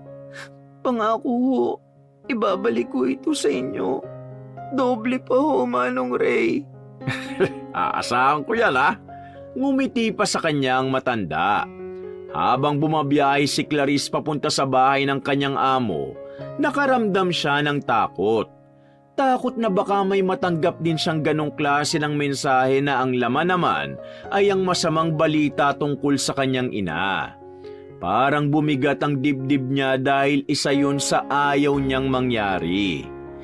Hindi pa pwede ngayon. Bulong niya sa kanyang sarili. Gusto niya pang makita ng ina ang kanilang pag-angat sa buhay. Gusto niya pang iparana sa kanyang ina ang karangyaan na matagal na nilang inaasam. Hindi pa siya handang makatanggap ng ganong balita, katulad ng balitang natanggap niya mula sa kanyang Ma'am Dayan. Kahit yata ilang beses pang sabihin ng Nanay Luz niya na hindi ito nagmamadali at kaya nitong maghintay, pakiramdam ngayon ni Clarice ay naghahabol na siya ng oras. Mabilis na dumaan ang panahon at lumipas agad ang 5 taon. Isang itim at magarang kotse ang huminto sa isang puntod. Lumabas mula roon si Clarice kasabay ng pagbukas ng payong sa kanya ni Manong Ray dahil sa mahinang ambon ng tanghaling yun. Nakasuot siya ng simple ngunit branded na puting blouse at itim na trouser. May bitbit siyang isang bouquet ng mga puting rosas. Sabay silang lumapit ni Manong Ray sa puntod na yon. Nanatiling nakapayong sa kanya si Manong Ray nang bahagya siyang umupo at saka isang tipid ng ngiti ang kumawala sa kanyang labi. Nang pinasadahan niya ng haplos ang pangalan ng kanyang ina na nakaukit sa lapida. Siguradong nagtatampo ka sa akin, Nay, no? Nagtatampo ka ba dahil ngayon lang ako nakabisita? Malumanay na wika niya. Sana hindi ka nagtatampo sa akin. Sobrang busy kasi ngayon ng anak mo eh. Pero huwag kang mag-alala, nandito naman ho ako. May dala ho akong white rose para sa inyo. Alam kong ito ang paborito niyong bulaklak. At ipinatong niya sa lapida na yon ang dalang bulaklak. Sana masaya ho kayo dyan sa heaven. Ako, masaya naman ho ako rito pero alam kong masasaya sana kung nandito pa kayo. Isang mahinang buntong hininga ang pinakawalan ni Clarice. Kahit 3 taon nang wala ang kanyang ina, may kirot pa rin sa puso niya. Gusto pa sanang manatili ng matagal ni Clarice doon, ngunit lumalakas na ang ulan kaya naman kinailangan na nilang bumalik ni Manong Ray sa loob ng kotse. Saan na tayo ngayon, Clarice? Tanong sa kanya ng matanda. Daan naman ho tayo sa mausoleum ni Doña Minda. Siya naman ho ang susunod kong dadala nitong binili kong bulaklak. Bibisitahin ko rin po siya. Doon lang ho yun sa dulo sa private property nila dito sa sementeryo. O sige. Dahil nga pribado ang mausoleum na yon, hanggang labas lang din sila dahil nakasarado yon. Subalit kahit ganon, may bubong naman ang labas nun kaya hindi nila inalintana ang lakas ng ulan. Sa labas ng mausoleum, doon ipinatong ni Clarice ang dalang bulaklak. May dala ho akong daisy para sa inyo, Doña Minda. Alam kong ito ho ang paborito nyo nang nabubuhay pa kayo. Hinaplos ni Clarice ang litrato ng matanda sa mismong pader ng mausoleum. Nagsimulang manubig ang kanyang mga mata. Walang hanggang pasasalamat po ang paulit-ulit kong babanggitin sa tuwing bibisitahin ko kayo rito, Doña Minda. Dahil ho sa inyo na bago ang ikot ng buhay namin. Sino ba naman ho ako? Isang hamak na tagapag-alaga nyo lang naman po na tumatayong anak-anakan nyo sa tuwing inaatake ho kayo ng sakit nyo. Sino ho ako para makihati at pamanahan nyo ng isang ari-arian nyo at malaking halaga ng pera? Dahil ho sa inyo, napagamot ko pa si nanay sa loob ng 2 taon bago siya tuluyang nawala sa akin. Pero ang importante ron, sa loob ng 2 taon na yon, kahit papano naparanas ko sa kanya ang buhay na matagal naming pinapangarap. Again, sobrang thankful po ako sa inyo, Doña Minda. Pati na rin ho sa anak niyo na si Ma'am Dayan. Matapos ang saglit na pagbisita ni Clarice sa puntod ng 2 babae sa buhay niya, dumiretso na rin siya agad sa kanyang opisina. Maraming bumati sa kanya ng mga empleyado niya na agad niyang iningitian at tinatanguan. Sa loob ng 5 taon, marami na talagang nangyari sa buhay ni Clarice. Namamahala na siya ngayon ng hotel and resort na pinamana sa kanya ni Doña Minda na ngayon ay pinangalanan niyang Villa Luz Hotel and Resort. Noong unay nangangapa pa siya kung paano niya pamamahalaan yon dahil wala siyang kaalam-alam sa negosyo. Ngunit buti na lang at tinulungan siya ng kanyang Ma'am Dayan kung paano yon imamanage bago ito tuluyang nag-migrate sa Canada. Ma'am Clarice, ano ang gusto nyo kainin? Ibibili ko na kayo. Magalang na wika sa kanya ni Manong Ray. Napakunot noo tuloy siya sa matanda. Ayan na naman ho ang pagtawag nyo sa akin ng Ma'am Manong Ray. Sinabi ko naman ho sa inyo na Clarice na lang ho katulad ng dati. Pumapayag lang ako na tawagin kang Clarice kapag wala tayo sa opisina. Pero dahil nandito na tayo, hayaan mong tawagin kitang ma'am dahil ma'am naman talaga kita eh. Si Manong Ray talaga ho, parang others. Totoo naman na ma'am talaga kita. Kinuha mo ko bilang bodyguard /driver /assistant nung sumakses na ang pamamahala mo sa hotel and resort mo. Na hindi naman ho talaga dapat yun ang trabaho nyo, di ba? Gusto ko ho kayo na maging manager dun sa bagong minimart na pinapatayo ko sa tabi ng resort. Pero ilang beses nyo na hong tinatanggihan yun, Manong. Bakit ho ba ayaw nyong tanggapin yun? Malungkot pa rin si Clarice dahil sa paulit-ulit na pagtanggi ng matanda sa alok niyang bagong trabaho. Mas masaya ako na malapit ako sa'yo, na napagsisilbihan kita sa oras na kailangan mo, at saka masanay ako sa ganitong trabaho. Guardia ako dati, di ba? Masanay ako na may binabantayan. Buong akala ko nga, tuluyan na akong mawawalan ng trabaho na magsara ang restaurant. Pero sino ba naman ang mag-aakala na babalikan mo ko? Dahil never ko ho kayong makakalimutan, Manong Ray. Kaya kung ako ho sa inyo, tanggapin nyo na ho ang bago nyong trabaho na inaalok ko. Kayo na ho ang mag-manage ng minimart, please. At para talaga siyang anak ng matanda dahil nagpapakyut pa siya rito. Napatawa naman sa kanya si Manong Ray. Ibigay mo na lang ang posisyon na yan sa taong may kaalaman talaga na mag-manage ng ganyan, Clarice. Ma'am Clarice.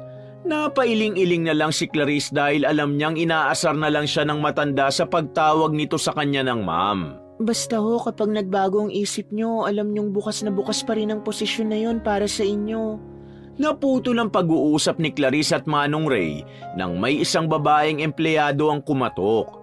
Pinagbuksan niyo ng matandang lalaki. At pagbalik ulit ni Manong Ray sa harapan ni Clarice, inabot na nito ang folder sa dalaga.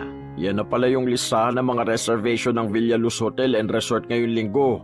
Yung next page naman para sa buong buwan.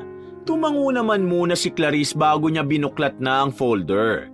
Pinasadahan niya muna ng tingin ng listahan. Maya-maya pa ay napatigil ang kanyang mata sa huling pangalang nagpa-reserve ng resort niya para sa araw ng Sabado at Linggo. Oh, bakit parang natulala ka dyan? Tanong agad ni Manong Ray kay Clarice. Para naman yata nakakita ka ng multo. Umangat na ang tingin ni Clarice sa matandang lalaki.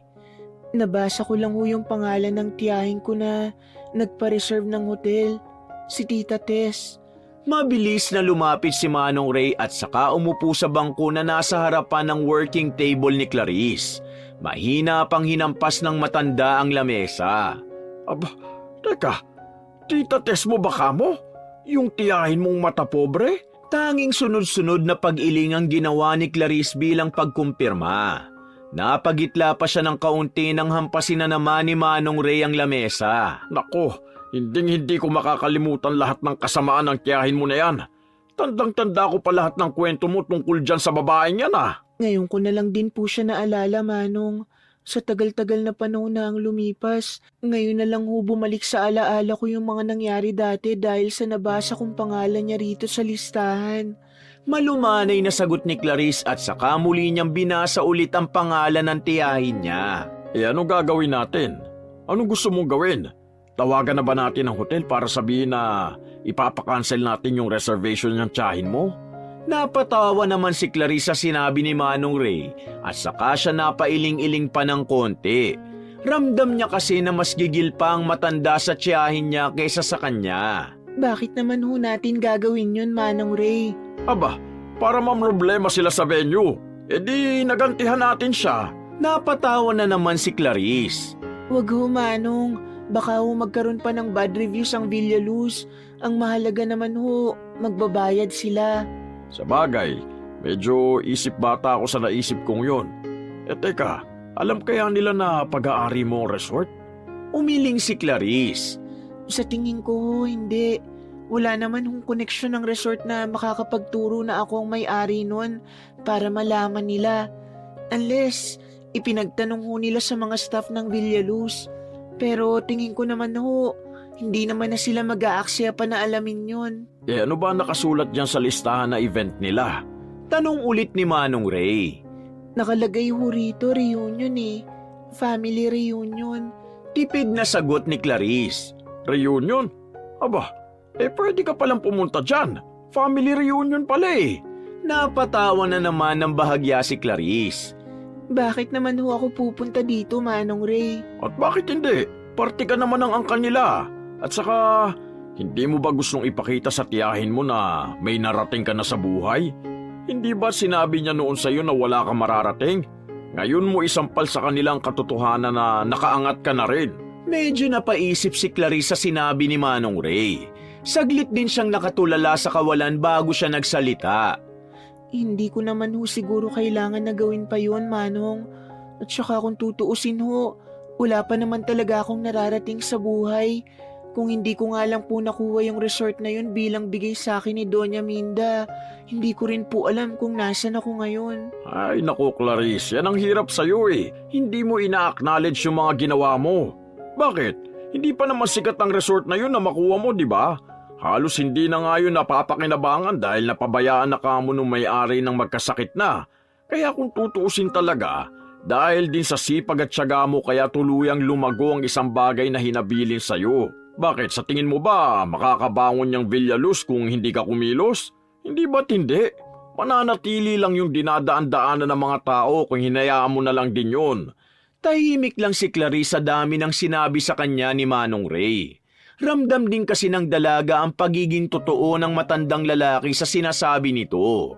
Hindi siya tunog plastik o binubuhat ang bangko niya para pumapel lang. Alam niyang nagsasabi ng totoo si Manong Ray tungkol sa paghanga nito sa kanya. Parang lumalambot tuloy lalo ang puso niya ng mga sandaling yun. Akala nga niya ay tapos na si Manong Ray sa mga sasabihin nito sa kanya, ngunit hindi pa pala. At isa pa, marunong ka humawak ng pera. Tignan mo naman, hindi ka maluho na tao. Kahit kaya mo nang bumili ng mga mamahalin at branded na sapatos o kaya naman mga damit o mga bag, hindi mo ginagawa. Mas gusto mo pa rin yung mga simpleng gamit. Yung suot mo siguradong sa online shop mo lang yan binili. Napakamot na lang ng konti si Clarice sa kanyang ulo. Matibay naman ho ito, Manong Ray. Napatawa pa siya sa sarili. Yun nga ang pinupunto ko. Marunong kang humawak ng pera, kaya tingnan mo. Makakapagpatayo ka pa ng isang mini-mart.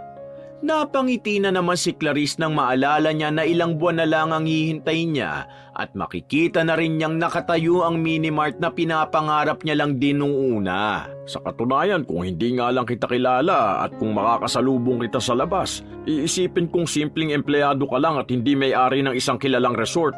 Hindi ka binago ng pera at kapangyarihan na meron ka ngayon, Clarice.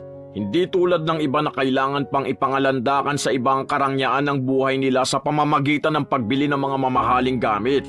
Pero hindi ko naman yun minamasama, lalo na kung pinaghirapan din naman nila yun. Ang akin lang, may ibang tao kasi na binabago na talaga ng kayamanan na meron sila. Yung iba gagamitin nila yung karangyaan ng buhay nila para lang manghamak ng mga taong mas mababa sa kanila. Napabuntong hininga naman si Clarissa lahat ng sinabi ni Manong Ray sa kanya yun sinang-ayunan.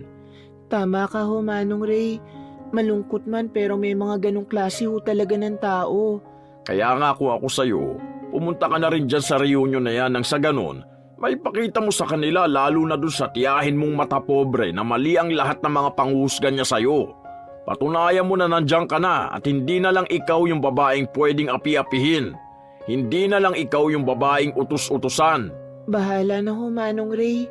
Simpleng sagot na lang ni Clarice dahil ang totoo, wala talaga sa isip niya na gawin pa yon lalo na't hindi naman siya ganong klase ng tao na ipinangangalandakan pa ang mga narating sa buhay. Sapat na kay Clarice na malaman niyang malayong malayo na ang buhay na meron siya dati sa buhay niya ngayon. Araw ng Sabado, nabigla na lang si Clarice nang sunduin siya ni Manong Ray sa kondo na tinitirhan niya. Si Manong Ray talaga ho. Nagdahilan ka pa ho talaga para lang masiguro nyo na pupunta ako sa Villaluz ngayong araw. Saad ni Clarice habang kinakabit niya ang seatbelt niya. Anong nagdahilan? Hindi Totoo naman talaga sinabi ko eh.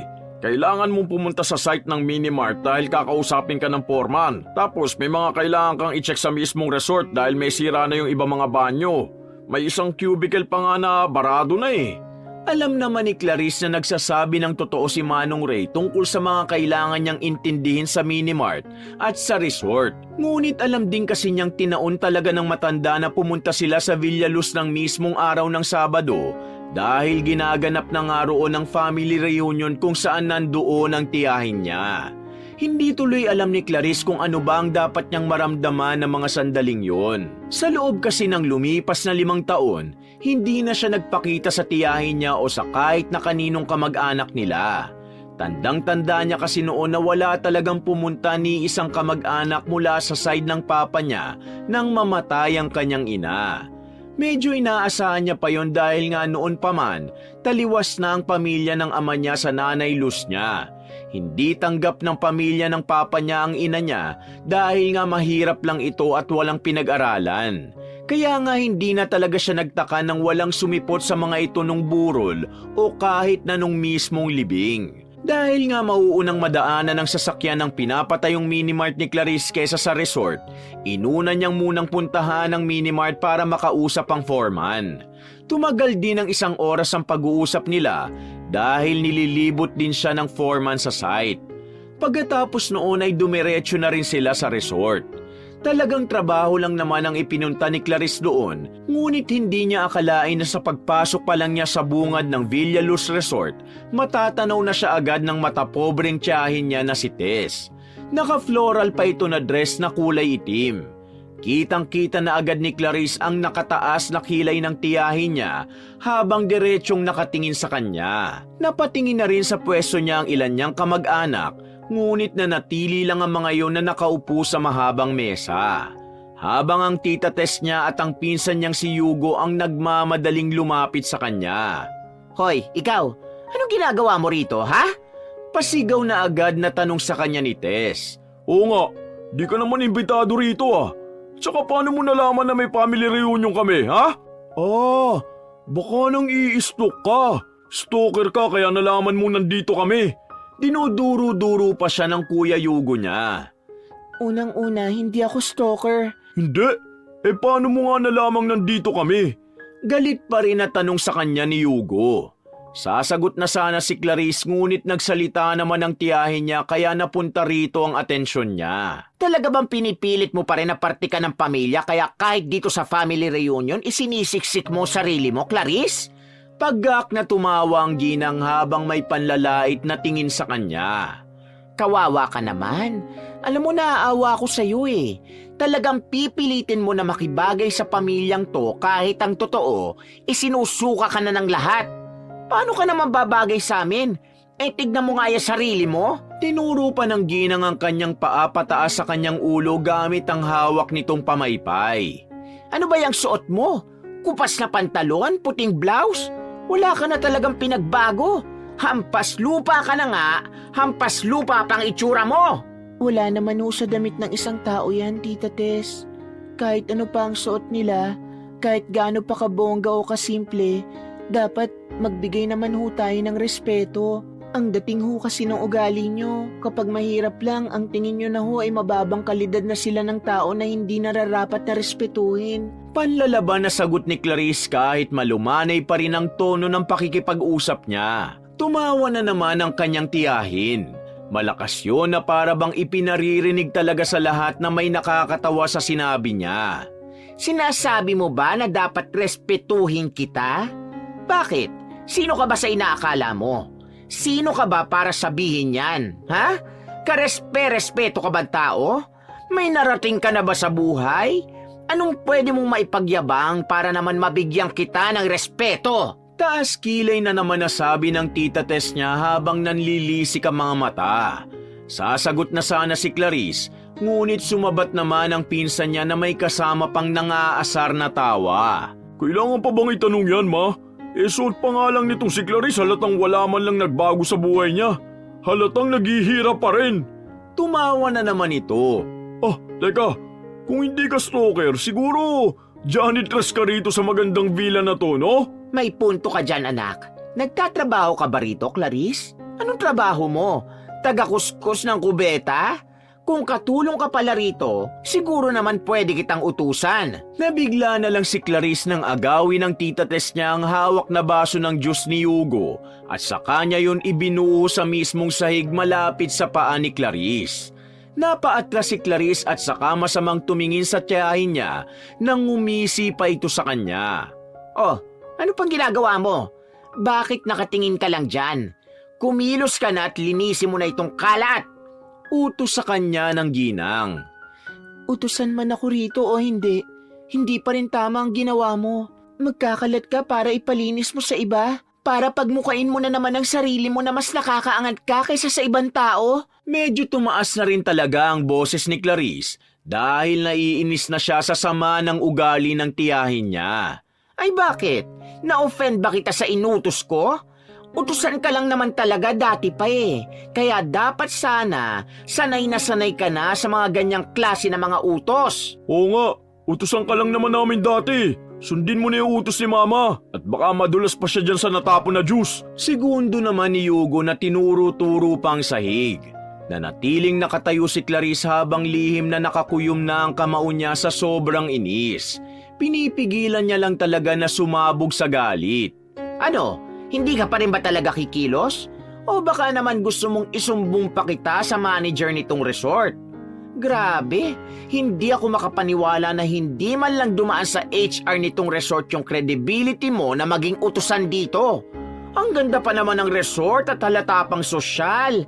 So sana, pumili rin sila ng utusan na may class. Hindi yung katulad mo, walang pinag-aralan. Alam mo, naaawa ko kay Luz. Namatay na lang talaga siya na hindi man lang guminhawa ang buhay. Mabuti na lang at maagang kinuha ni Lord ang buhay niya. Di hindi na siya sobrang naghihirap ngayon. Tama ba? At dahil sa bigat ng mga sinabi ng kanyang Tita Tess, idagdag pa na dinamay na nito ang nananahimik niyang ina na pumanaw na. Doon na talaga siya hindi nakapagpigil. Tumaas na ang boses niya sabay turo niya sa pinto ng resort. Get out! Sigaw niya.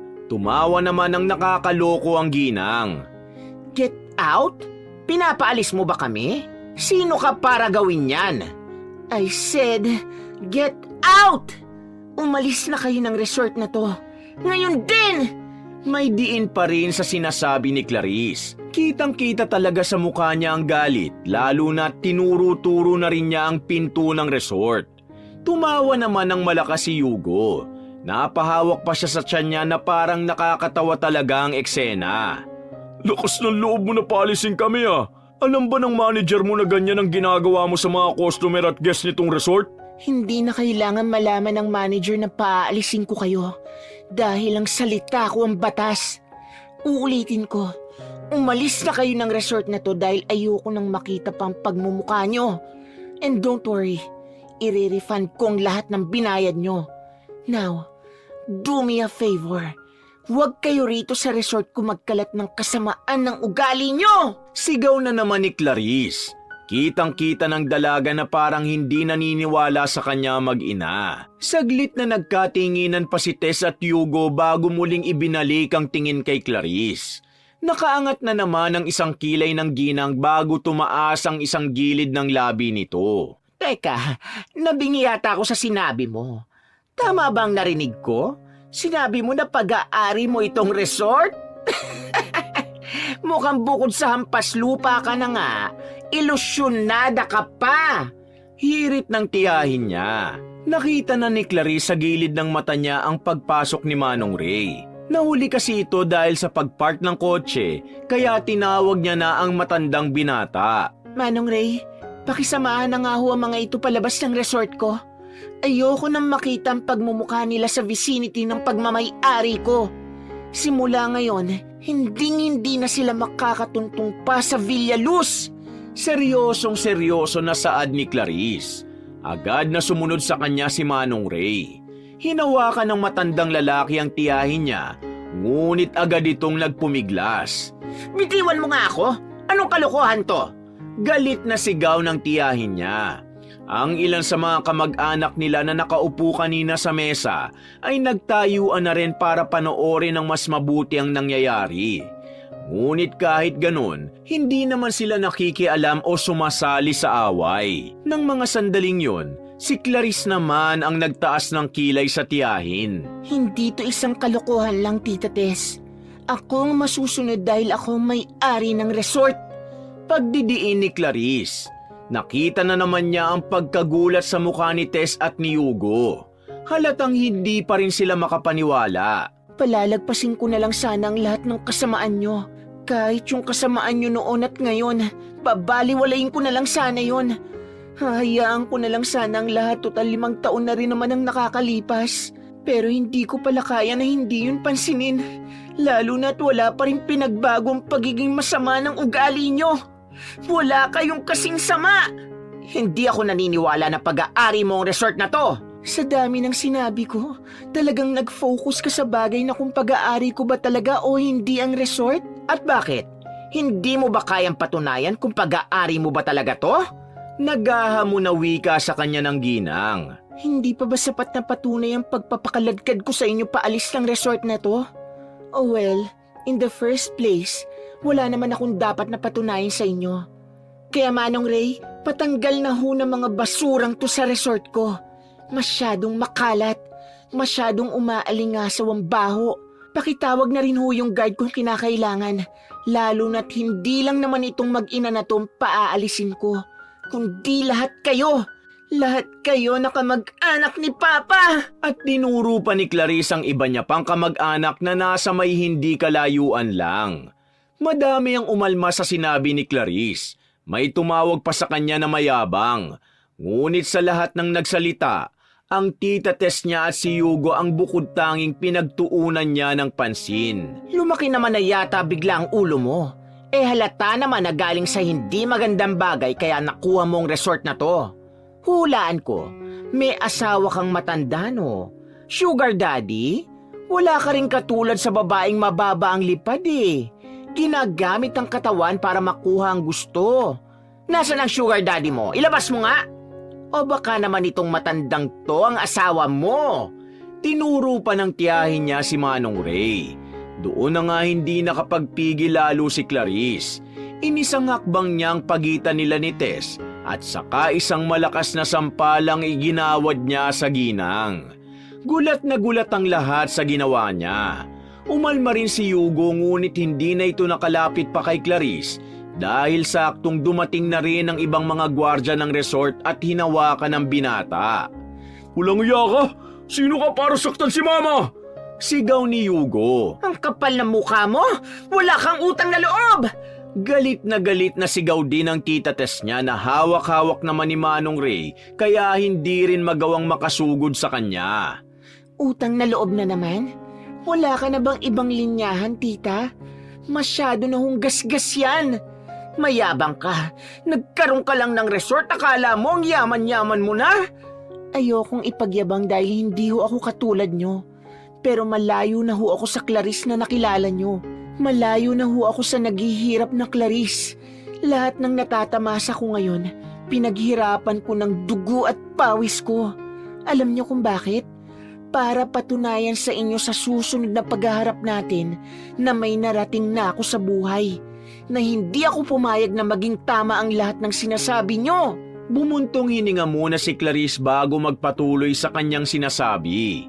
Pero ngayon nakikita ko na kahit katiting pala wala kayong pinagbago. Para palang hindi worth it na pagsigawan sa inyong narating ko. Wala pala kayong karapatan na malaman ang pag-angat ko. Dahil sino ba kayo para bigyan ko ng pansin? Hindi ko nga pala kayo kamag-anak. Dahil ni minsan, hindi nyo naman ako itinuring na kamag-anak. Kami ni nanay. Kaya magsasalita na lang ako bilang may-ari ng resort na to. Hindi ko kayo pinapaalis dahil gusto ko kayong gantihan o ipagyabang ang kakayahan ko na kayang-kaya ko kayong ipakaladkad paalis. Kundi hindi nararapat ang mga asal nyo sa resort na to. Binastos nyo ang isa sa mga empleyado ko. At si Manong Ray yun. At hindi ko yun ito-tolerate. Kaya makakaalis na kayo! Guard, pakilabas na ho sila rito sa Villaluz! Pagkatapos banggitin ni Clarice ang lahat ng sinabi niya, nilagpasan na lang niya ang lahat ng kamag-anak niya. Marami pa rin siyang naririnig mula sa mga kamag-anak niya na galit sa biglaang pagpapatapon niya sa mga ito paalis ng resort. Ngunit wala na siyang pakialam pa. Bitiwan niyo ako, huwag niyo akong kaladkarin! Ang yabang mo, Clarice! Mayabang ka! Rinig ni Clarice na sigaw pa ng tita Tess niya ngunit hindi niya na rin to pinansin pa. Dumiretso siya sa maliit na opisina niya sa resort na yon. Nakatingin siya sa kawalan habang inaalala ang mga nangyari. Hindi nagtagal, dumating na rin si Manong Ray. Nang mapatingin na siya sa matanda, doon niya na niyakap ito ng mahigpit at saka bumuhos na ang luha niya. Halo-halo na ang dahilan ng pag-iyak niya. Grabe Manong Ray. Sa sobrang sama nila, pati si nanay na nasa langit na dinadamay pa nila. Pati ho kayo. Pasensya na ho. Wala yun, Clarice. Sa katunayan, proud na proud ako sa ginawa mo. At least ngayon, masasabi mo na talaga na makakamove on ka na dahil nasarado mo na ang pahina na yun na may kinalaman sa matapobre mo mga kamag-anak. Lahat na ng gagawin mo ngayon, lahat na magiging pag-angat mo, hindi na sila ang dahilan. Wala ka nang dapat na patunayan pa sa kanila, Clarice.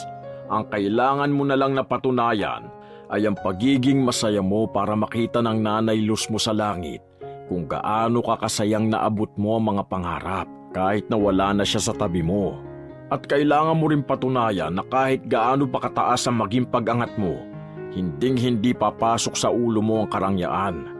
Hindi ka magiging katulad nila. At yun ang tunay na maipagmamayabang mo. Kalmadong wika ni Manong Ray kay Clarice.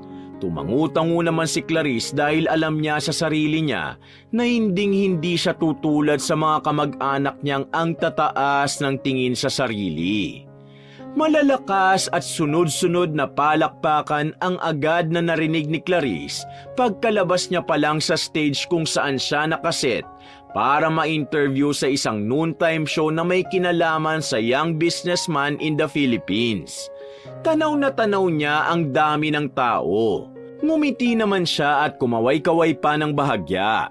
Ilang hakbang na lang ay kinamayan na siya ng isang sikat na artista na host na ng segment na yon na siyang magi-interview sa kanya. Nagpasalamat naman agad si Clarice nang yayain siya ng host na maupo. Sa kanilang pag-upo sa couch, alam ni Clarice na mabubuksan na naman niya ang kwento ng kanyang buhay at kung paano niya narating ang kinaroroonan niya ngayon. Ngunit sa pagkakataong ito, mas proud na siya na ibahagi sa ibang tao ang kanyang karanasan dahil alam niyang meron siyang aral na maibabahagi sa mga taong makakapanood na kapupulutan nila ng aral. Wakas!